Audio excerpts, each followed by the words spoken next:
eh, melanjutkan pembahasan kita mungkin di prodi yang lain, karena kita ada di waktu itu ada libur di jam kita, seharusnya kita ada penggantinya. Ini sebagai pengganti dari pertemuan kita terkait dengan mata filsafat Bhinneka Tunggal Ika.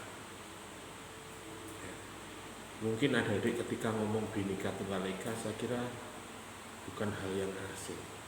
Bahkan di minggu-minggu ini mungkin ketika Anda melihat televisi, ya, sambutan Presiden Prabowo terkait dengan hari raya Natal, beliau mengulas tentang kebinekaan Tunggal Ika, keberagaman, sehingga banyak fenomena yang terjadi dalam kehidupan berbangsa bernegara kita, dan pemeluk agama di negara kita mungkin ada mayoritas, ada minoritas.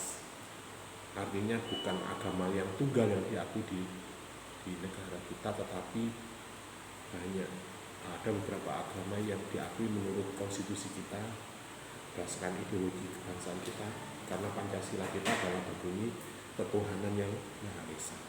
Tetapi pada konteks implementasi pelaksanaannya itu butuh namanya konsep keberagaman, perbedaan, menghargai perbedaan. Artinya warga negara Indonesia itu juga mengalami atau mempunyai perbedaan dari sisi agama, selain suku dan ras dan budaya dan apapun. Saya kira perbedaan itu kelaziman sesungguhnya. Nah, uniknya di negara kita, karena negara kita adalah bentuknya negara kesatuan republik. Artinya negara kesatuan itu, karena negara kesatuan berarti ada berbagai perbedaan, ada berbagai macam keberagaman yang tumbuh berkembang di negara kita. Terkait dengan sambutan Pak Presiden kita bahwa pelaksanaan di negeri kita itu sangat menghargai adanya film itu.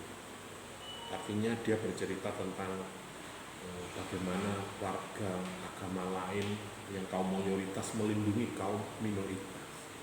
Artinya ada sekelompok pemuda yang diceritakan bahwa dia umat muslim, tetapi ketika ada masyarakat Nasrani atau Kristiani melakukan ibadah, dia menjaga gereja-gereja, ada pura-pura, ada wira-wira dan sebagainya.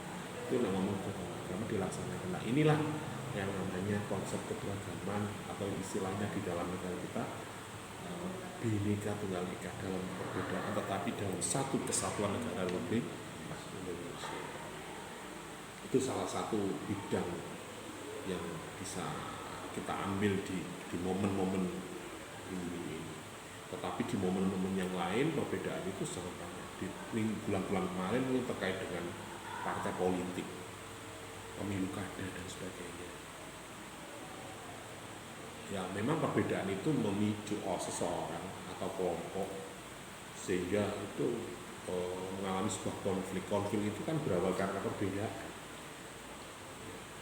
Mungkin Alfia sama Vira tak senang itu mungkin karena perbedaan visi, perbedaan situasi kondisi. Iya sampean lah kelangan ngomong.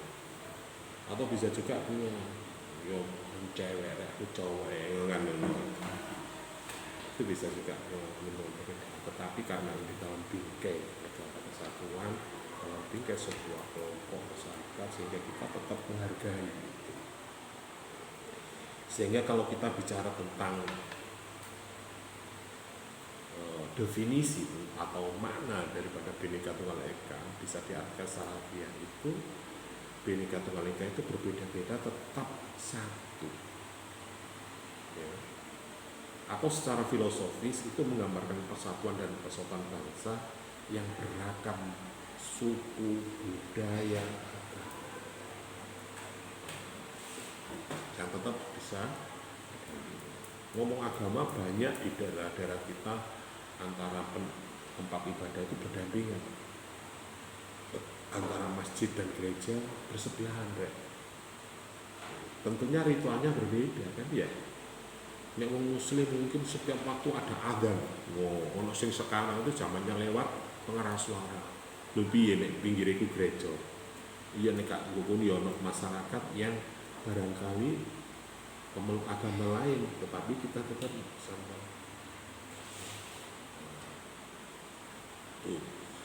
Jadi secara definisional terminologi perbedaan tetap satu. artinya menggambarkan perbedaan itu. Nah, sejarah tentang konsep Bhinneka Tunggal Ika ini mula-mula dicetuskan oleh Empu Tantula dalam kitabnya Sutasuna abad ke-6-14. Dia menganggap moto diangkat sebagai moto negara Indonesia pada tahun 1945. Nek zaman Mojopahit, ingat Sumpah Palapa, ya. Tak akan makan rebung sebelum Nusantara bersatu. Lo bayang orang. Mojopahit wis kampanye umum. Ya. Makanya dari sisi budaya kita memang sudah diajarkan oleh nenek moyang kita tentang keberagaman itu, persatuan itu, gitu loh, ya.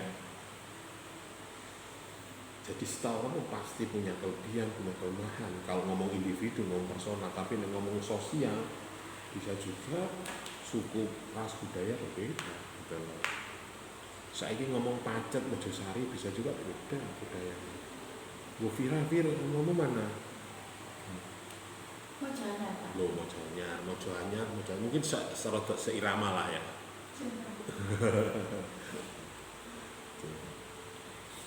Tetapi kalau misal perbedaan sejeda semua coro, mungkin budaya Mojosari, budaya Mojoanyar, atau bisa juga budaya masyarakat utara sungai bisa juga berbeda.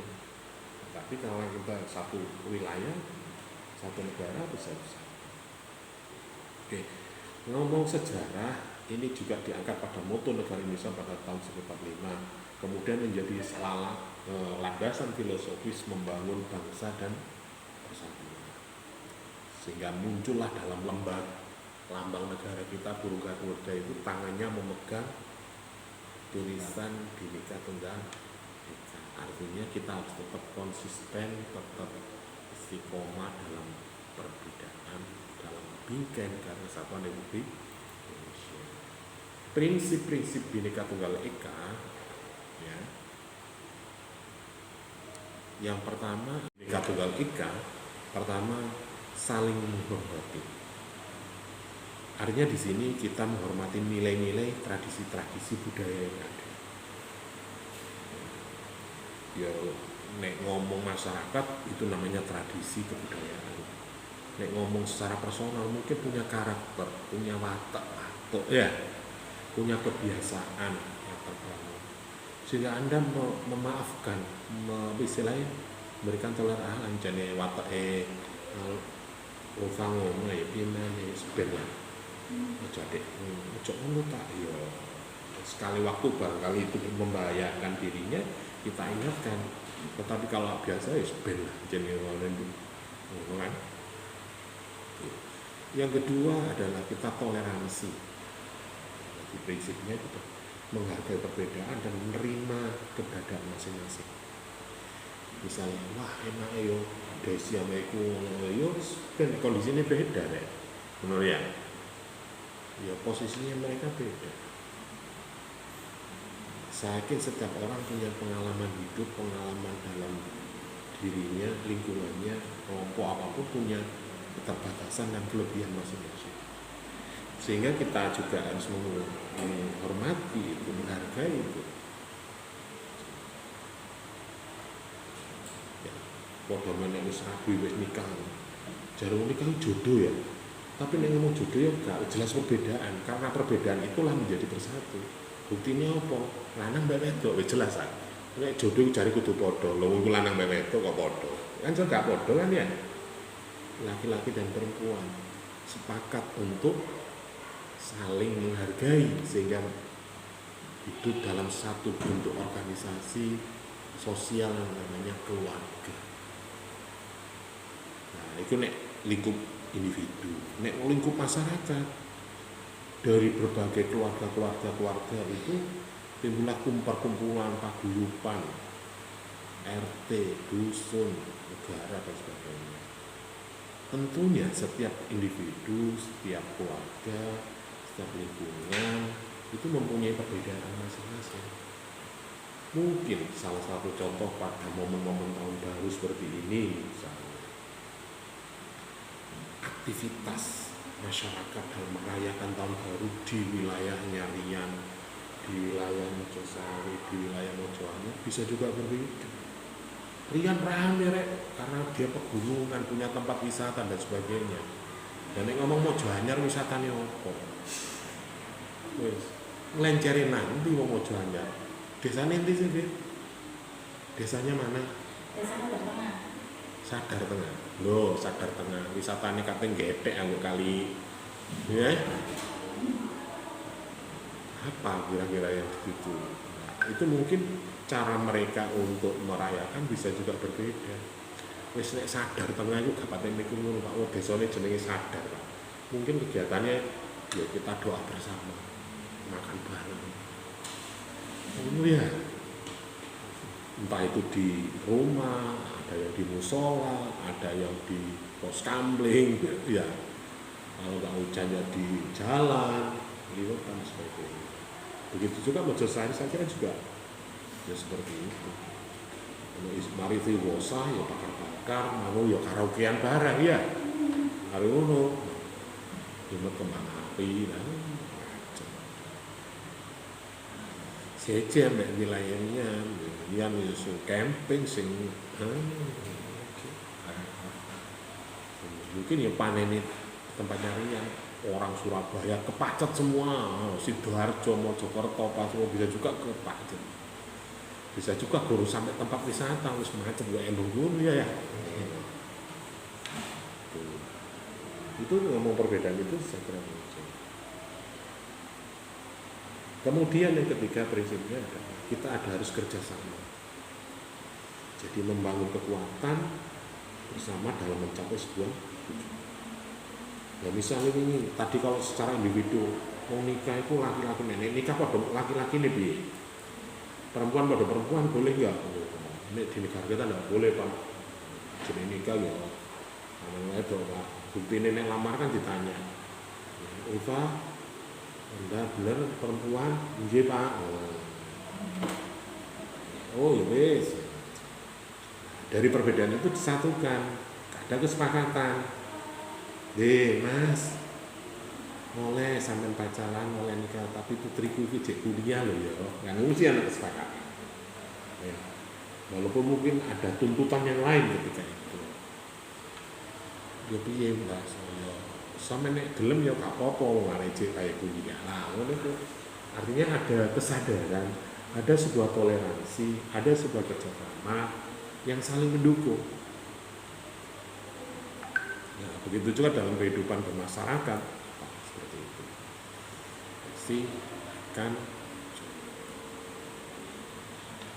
Jadi ngomong Bhinneka Tunggal Ika, saya kira itu menjadi sesuatu yang tidak bisa kita hindari dan itu harus kita laksanakan.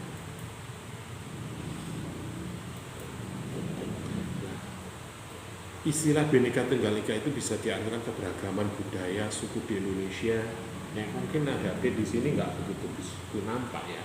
Tetapi ketika Anda keluar lebih komunitas lebih besar lagi, saya kira akan menemukan kelompok-kelompok perbedaan. Misalnya coba sama ini kulau nang gini UGM ngono wah.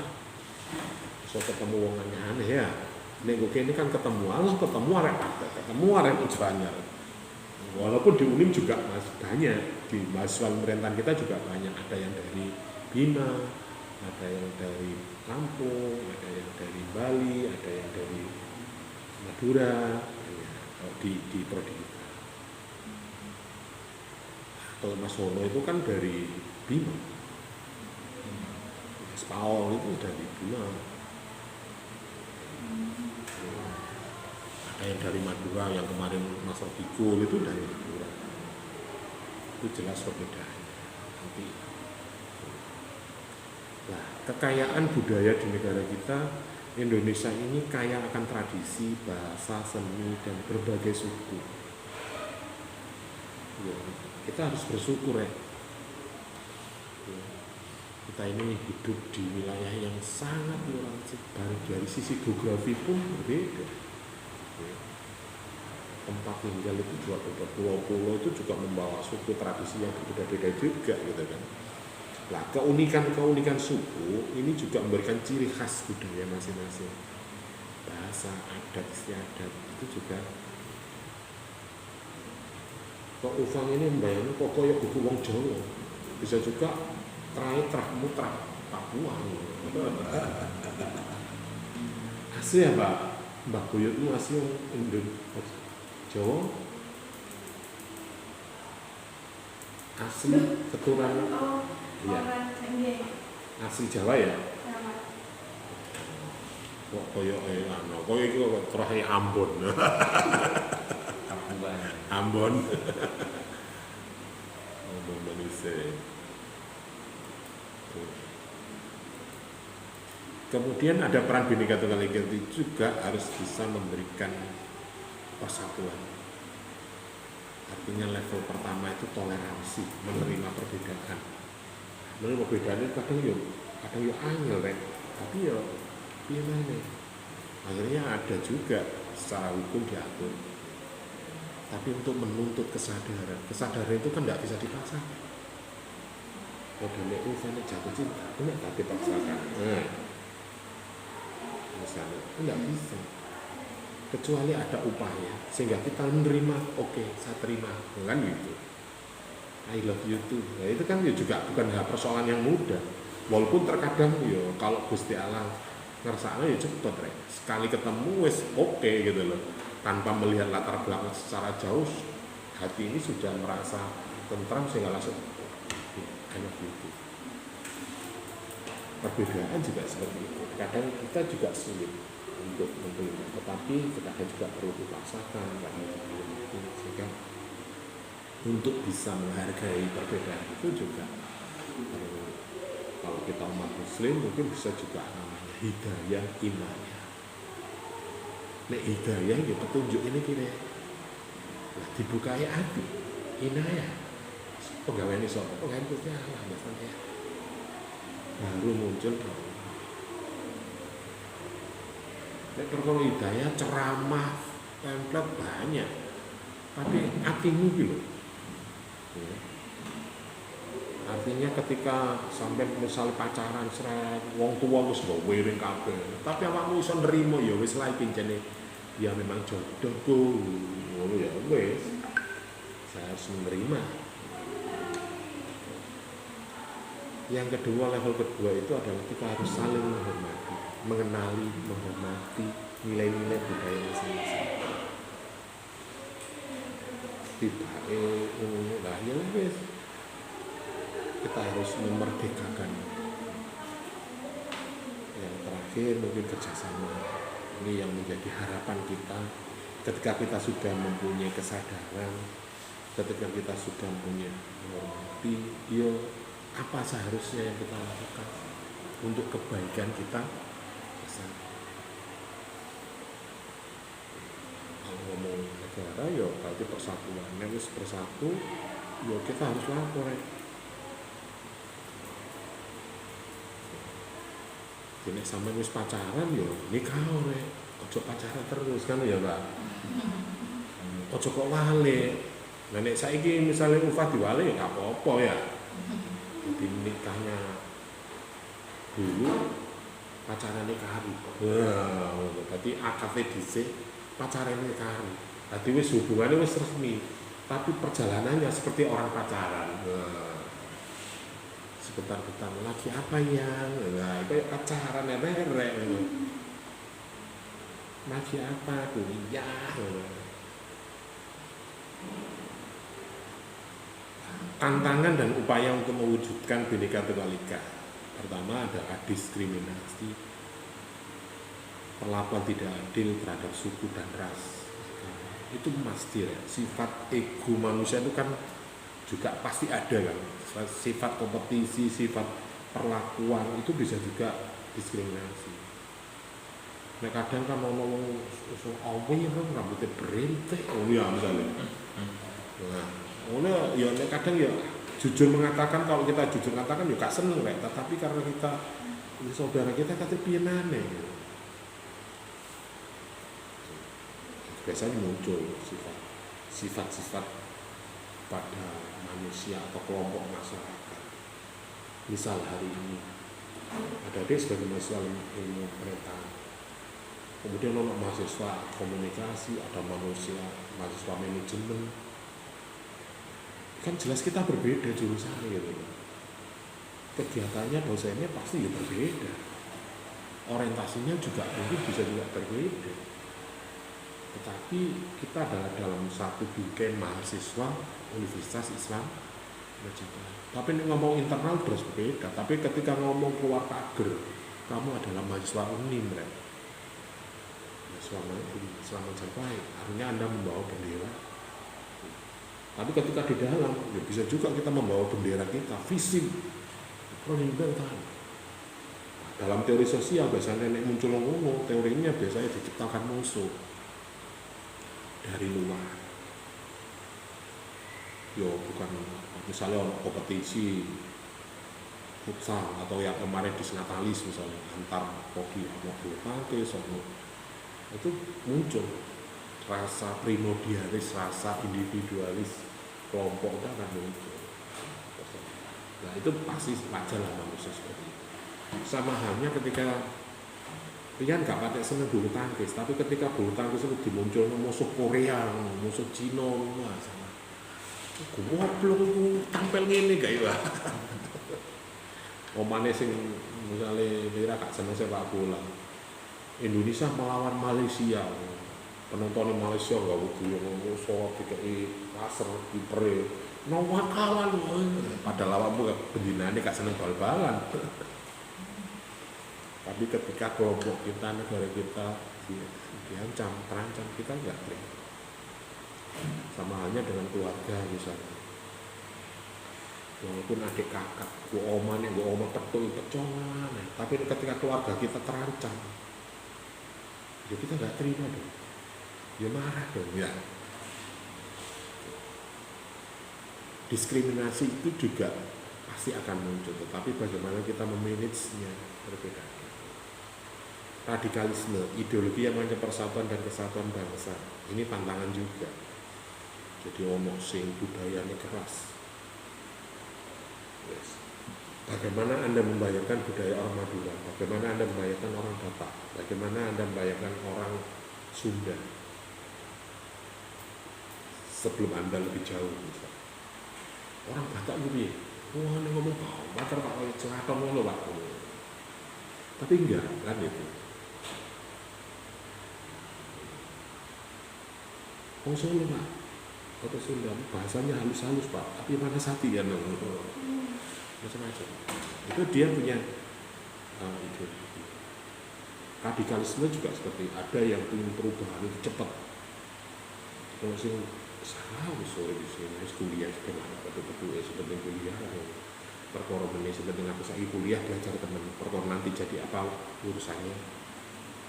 Yakinlah bahwa ketika Anda berikhtiar berusaha dengan baik hasilnya ada juga. Kayak ngomong budaya guys, jadi tahun baru liwat atau panca agung banget. Kenapa sih masyarakat hari ini gak pakai seneng nggo bakat atau mantep kan? Apa masaknya gak enak-enak? Pada bangun digawe itu. Biyen itu kan mau mangan bekas itu mungkin dulu secara pangan nggak begitu banyak, ya beda dengan sekarang. Wes saiki wis tak tanya. Kamu makan ayam itu kira-kira dalam 1 minggu berapa kali? 2 kali. Nek biyen kan mangan ayam itu nek riyo kan ngono ya. Artinya itu memang karena nggak ada. Tetapi sekarang itu kan kepingin ayam, kepingin daging itu loh. Bohongnya toko di botoku kok banyak kan ya. Bisa dan bisa gitu loh. Sehingga wong mangan itu wis ono iyo as. Itu sisi keberadaan. Sisi masak aja. Wong biyen masak itu kan ogak instan rek. Masakan sekarang kan instan. Kepingin bumbu lodeh tinggal beli. Nek biyen kan ngekek bawang dhewe, jahe dhewe diulek. Saiki gak ngulek rek. Apa itu di blender cek sedepe panganan. aroma atau nikmatnya mau bisa juga dari ikhtiar. Masakane mbahmu mbek masakane mbakmu kira-kira enak itu.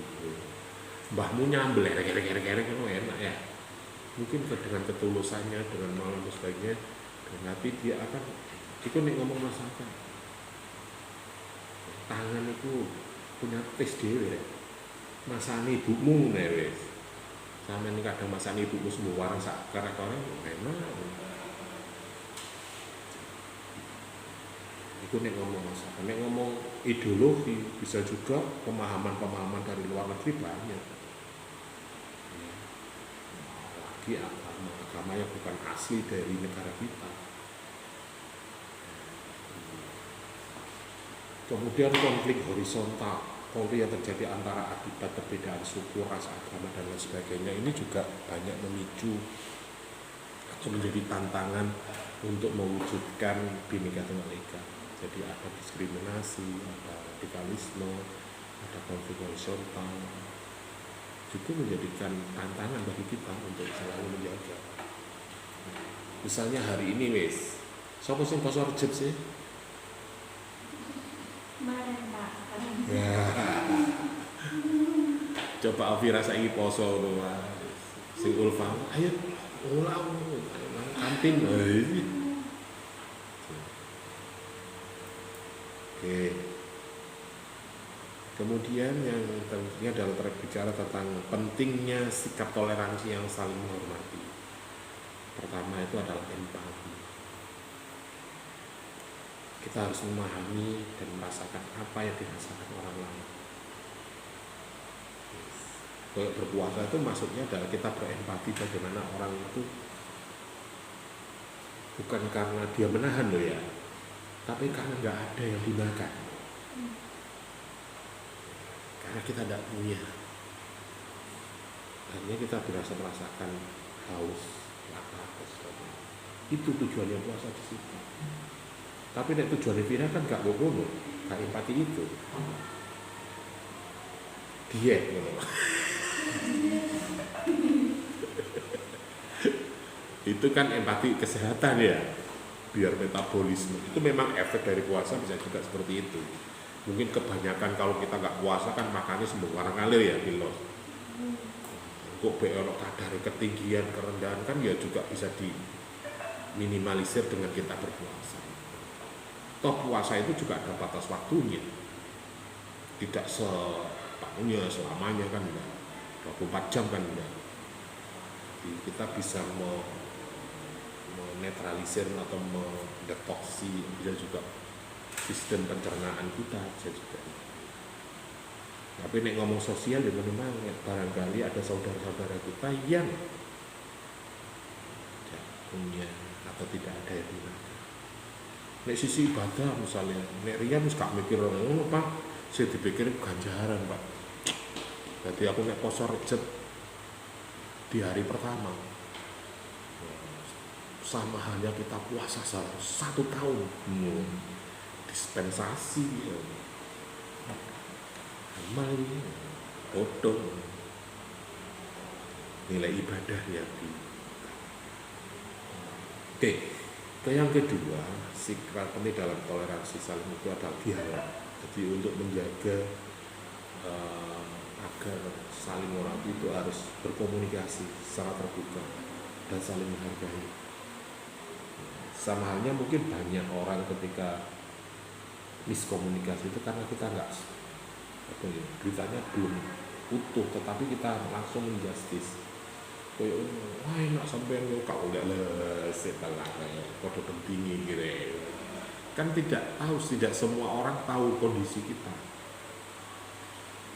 Artinya kita juga harus berkomunikasi. Kadang ada kesenjangan sehingga orang itu menimbulkan rasa iri hati. Enak sampean yo ini ya apa? Iya sampean ngelasno, sing nglakoni. Itu berarti kan komunikasi. Kemudian yang terakhir terkait dengan pentingnya sikap toleransi itu adalah saling berkeadilan. Artinya kita menjalankan keadilan, kesetaraan bagi semua. Kita menganggap kita adalah umat manusia. Kita menganggap kita sebangsa setanah air. Anda menganggap Anda semahasiswa, senasib seperjuangan dalam kuliah. Jadi ini masih sepele ini kira. Menenek berpisah, wurian ben koncoku kuliah. Pernah berjuang bersama-sama. Walaupun mungkin sekarang nasibnya berbeda. Itu beneran jadi camat, sawane kula bolong sudah dicamat. Nanti akan tahu sejauh mana perjuangan Anda. Nah, ngomong keadilan, kesenjangan itu pasti akan muncul. Ngomong kesetaraan itu ya bukan berarti kelebihan agama itu bukan setara, tetapi itulah yang namanya keadilan. Ya wajar akhirnya pasti ada muncul itu. Kemudian Bhinneka Tunggal Ika itu sebagai landasan filosofis bangsa. Filosofis itu adalah berbicara tentang kebenaran. Walaupun kebenaran yang sejati itu adalah kebenaran milik Tuhan, tetapi sebagai upaya manusia meyakini dalam langkah atau menjalani hidup itu pasti harus memilih dan berpikir. Kalau kita bicara filosofis, mungkin ini yang terbenar, yang benar. Tapi menurut orang lain bisa juga kurang. Tetapi iki lho wong jane mampu ngene kok ya. Ya wis lah. Kalau misalnya aku sak jane biyen iku Pak, gak kepengin kuliah nek kene Pak. Aku niatku pokok kuliah Pak. Nek iso ya kuliah sing ado, sing mewah, sing keren dan sebagainya. Tetapi hari ini lalu kita diri ini ya bukan berarti kita Rasulullah atau melemah lah, enggak. Ya wis iki garis. Sama-sama tidak ada jaminan ketika sampean kuliah di sana tuh setelah lulus langsung tadi ya enggak. Mau lulus kene langsung tadi ya enggak. Semua tidak ada jaminan. Semua kembali kepada individu kalian masing-masing. Kemudian yang terakhir itu keberuntungan. Jadi keberuntungan Gusti Allah itu ngekei rezeki gak wasno, kon lanang kon enggak. Siapa yang tulus, ikhlas berjuang, itulah yang mungkin bisa diskala prioritaskan. Walaupun sing malas itu ya dikei rezeki ya, tapi ya mungkin kari.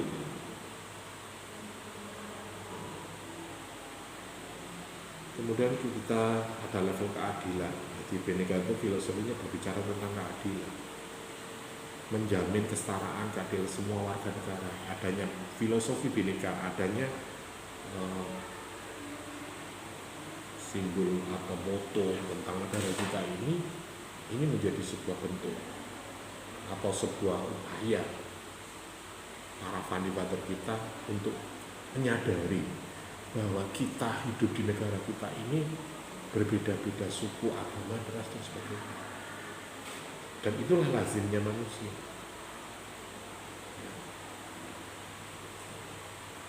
Nek ngomong mungkin bisa juga sama, tapi fisik kan berbeda-beda. Awakmu dilahirkan di rahimnya siapa aja nggak bisa milik kok ya.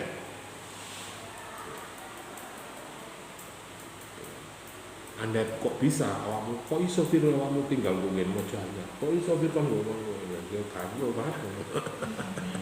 Kamu karep yo urip di Jakarta atau ndi ngono lah. Kemudian yang terakhir tujuannya adalah kemakmuran, mencipta kesejahteraan, kemakmuran bagi kita semua. Taman itu ngomong taman dari umum kan ngomong. Taman itu kalau bunganya berwarna-warni akan nampak indah. Ketika indah bisa kita buat selfie, kita buat sebagai bengkala misalnya. Tapi kembangnya putih, tak lebih ya. Ya, tak apa-apa ya, nek iso lagi. Tapi kita kan nggak bisa bohong. Maksudnya awakmu misalnya makan nasi tuwok umum kate lauk di ngene. Kalau cara bendina awakmu misalnya koyo ikan makane pur, misalnya awakmu makan nasi tok bawa bendina. Ya mungkin dia ditambah pecel Pak, ditambah rawon.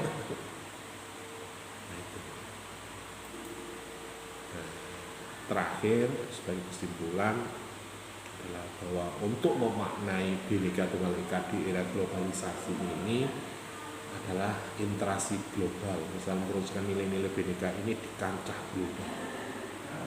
Artinya kita tunjukkan bahwa kita hidup untuk Indonesia ini loh, buktiin aku iso kok urip dengan perbedaan itu.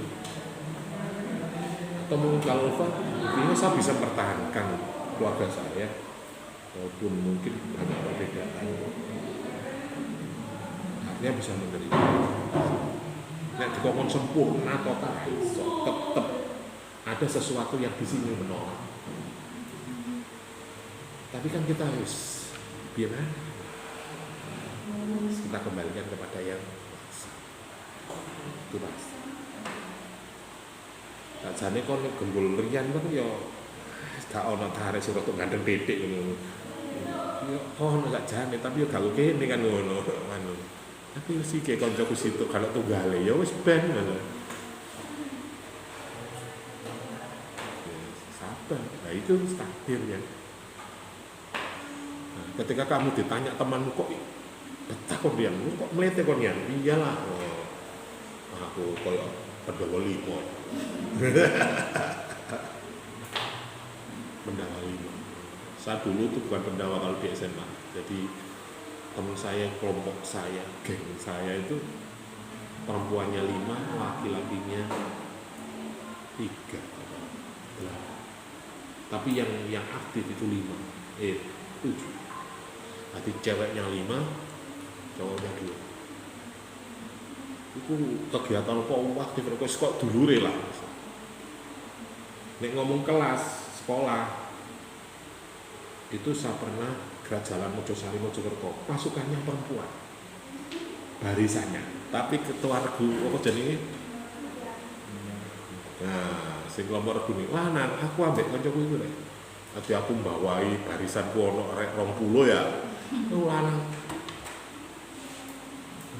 Iya, ya enggak apa. Semua saudara saya. Sampai itu rek. Nah, makanya aku tadi ngomong kebidanan. Saya dulu kebidanan. Satu kampus loh cowoknya hanya 2. KPW itu jadi kampus kebidanan. Ngelolane yo. Dosen loh. Nah. Oke, kemudian ngomong makna Bhinneka juga itu kemanusiaan, menerima perbedaan, menghargai hak asasi manusia secara universal. Lihatlah dia sebagai makhluk, lihatlah dia sebagai manusia yang punya rasa, punya hati, punya kepentingan, begitu juga kalian yang sama menurut Anda juga bisa punya keinginan, Anda juga punya kebutuhan, Anda juga punya ego masalahnya. Jadi kita sangat manusia.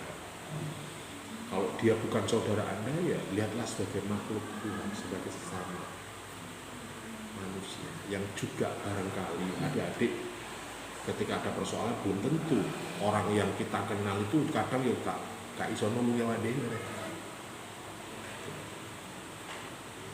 Oke, yang terakhir adalah terkait dengan kerjasama. Jadi harapannya ada sinergisitas, ada kolaborasi secara internasional, secara nasional, secara individu. Ini ki misalnya orang kejadian Mojosari, lu Mojosari anak koncoku, ndek ndi nang Bango. Apa nih ome Ulfa? Lu ya iku tanggane. Wah, itu teman saya, ya Allah. Langsung ngomong pelajar rono. Atau bisa juga Rian pas nang Krian lewat Mojosari, panen bledos gitu. Ini Pak Kering pun atau nanggenean. Wah, dari konco ki ngerek hidup. Barangkali bisa bantu. Itu yang diharapkan. Semakin banyak mitra, semakin kita seorang, saya yakin ketika Anda berbuat baik pada orang-orang akan berbuat baik pada Anda. Wong terkadang ono wong kene wis ngapik rek, tapi balasannya elek ya ono ngono. Tetapi paling tidak ketika kita sudah berbuat baik pada orang-orang akan melihat atene menjahati kata-kata apa itu ya mikir gitu loh. Atau mungkin ketika Anda jalan-jalan kerumunan pemuda, aduh ya apa nih, aku cak jane mosok katene balik itu tuh kene wis bismillah disopo ae yo assalamualaikum monggo cak monggo Pak De lho masa apa nyapa karo akhirnya tak sih ya mana orang Jawa ketika orang itu dihormati siapapun orangnya akan lumpuh. Orang Jawa tuh simbolnya nek dipangku itu masih wong sakti ya model ya apa ya lumpuh nih. Coba misalnya Rian ambek Vira ngomong marung Vira sambang nang omahe marane nang ngacet hampir mbek kawan ono ae sembarang kalir padahal Rian cek mau mangkel ambek mau wah kayane katanya mega terus lho ya niku lho sapa iku oh nggih Bu niku temen kula kuliah wis sakjane mangkel murung mangkel lho. Kadang itu kan pagar tembok kalah karo pagar mangkok nek bahasane Pak Lain. Sampeyan ngerti? Pagar tembok kalah nek pagar mangkok. Artinya apa? Sampean misalnya Pak Bapak misalnya hidup di sebuah asrama atau kampung atau apa, sampean masak apa, togo sampean mesti sampean kepari. Sampean masak soto, Mbak aku mau masak soto, monggo pengen cipit kayak ibu, rong sendok tuh, sampean delok ngekei pangane, kating ono apa-apa ya mesti wah apian ya aku lho saware dikek panganan, gara-gara dikek panganan tok ngalih pagere hubungannya bisa lebih terus kaya arek cilik iki lho. Sampeyan ngudoi tapi nek sampe sering kayak iya kan sampeyan iku menungso. Kucing ya wis, siapa yang pelihara kucing wis.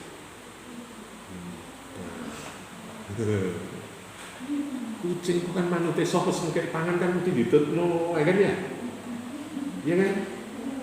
Kucing padahal. Nah, terus nek sampean Gusti Allah itu kurang apa nang sampean? Sampeyan gak ngerti Gusti Allah. Nah, kurang apa sampean sampai hari ini masih diberikan nafas, diberikan hidup, diberikan kesehatan. Kok gak manut? Gak ada.